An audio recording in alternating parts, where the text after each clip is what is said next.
আজকে এসেছিলাম, chairman municipality আছে, অমিয়দা আছে, তারপরে উত্তম আছে, গৌর আছে, এবং সবচেয়ে বড় কথা হচ্ছে রাজেশ শাহ এবং ওনার স্ত্রী রয়েছে। আপনারা জানেন যে কয়েকদিন আগে রাজেশ শাহকে কুকুয়াকে অ্যারেস্ট করেছিল, তারপর তো কোর্টে যা আছে কোর্টে বেল পেয়েছে, কিন্তু থানাতে নিয়ে এসে তাকে যেভাবে পিটিয়েছে, এ অবর্ণনীয়ভাবে পিটিয়েছে। যেভাবে পিটিয়েছে, ওকে গালাগাল দিয়েছে, আমাদের সম্বন্ধেও অনেক কথা বলেছে, কে তোদের কল্যাণ দেখে নেব, কে তোদের পাপ্পু সিং আছে তাকে ঢোকাবো। আজকেও যখন জমা দিয়েছি তখন বলছে যে আইসি বলছে যে সব ঠিক আছে, আমার কোনো আপত্তি নেই, সবাইকার কমপ্লেন নিতে হবে, কিন্তু বিজেপির বিরুদ্ধে কমপ্লেন হলে কি হবে? বিজেপি যে গুন্ডামি মাস্তানি করছে, কোথায় কি হবে? এই ক্ষমতাটা বিজেপিকে কে দিয়েছে? থানার বড়বাবুকে ঘুমোচ্ছে, বাড়ি যে বুলডোজার দিয়ে ভেঙে দেওয়া হচ্ছে, বিজেপির লোকেরা যে পুলিশ দিয়ে কোনো নোটিশ না দিয়ে, এটা কি ঠিক হচ্ছে? পুলিশি রাজ চলছে পশ্চিমবাংলায়, একদম অটোক্রেসি চলছে, পুলিশি রাজ চলছে। কালকে ওই ডানকুনিতে পরশুদিন সূর্যকে ধরেছিল, হ্যান্ডকাপ করে নিয়ে এসছে, রাত্রি 2টোর সময় অ্যারেস্ট করা হচ্ছে। গোড়ারা পুলিশি রাজ চলছে, আর বিজেপির গুন্ডাগার্দি চলছে।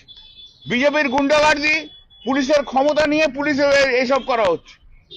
শুভেন্দু অধিকারী মুখ্যমন্ত্রী বলে দিয়েছে সব জায়গায় তৃণমূলের ছেলেদেরকে তুলতে হবে। ও তো বলেছে 12,500 ছেলেকে তুলবে, বলেছে না 12,500 ছেলেকে তুলবে। এগুলো তার নিদর্শন হচ্ছে 12,500 ছেলে। আর আমিও শুভেন্দু অধিকারীকে বলে দিচ্ছি, মুখ্যমন্ত্রীকে, আপনি যদি 12,500 ছেলে তোলেন, আমি এবং আমার সহকর্মীরা 12,500 ছেলের পাশে সঙ্গে থাকবো, ছাড়বো না, কিন্তু ছাড়বো না আমরা।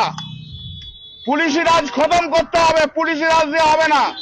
রাস্তায় আছি, রাস্তায় থাকবো। অনেক পুলিশ অফিসার দেখেছি, অনেক পুলিশ অফিসার দেখা আছে, অনেক দেখেছি। 45 বছর রাজনীতি করছি, সিপিএম এর বিরুদ্ধে লড়াই করে এসছি, আবার নয় বিজেপির বিরুদ্ধে লড়াই করব। এই পুলিশি রাজ খতম করতে হবে। পুলিশ দিয়ে সরকার চালানো যায় না। প্রথম দিন থেকে যারা পুলিশ দিয়ে সরকার চালায়, তাদের মতো একটা অপদার্থ মুখ্যমন্ত্রী হতে পারে না, অপদার্থ মুখ্যমন্ত্রী।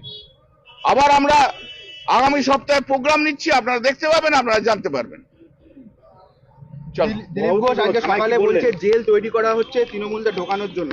এটাই তো হচ্ছে কথা। কতটা অটোক্রেসি হলে, কতটা ক্ষমতাবান হলে এই সমস্ত কথা বলে।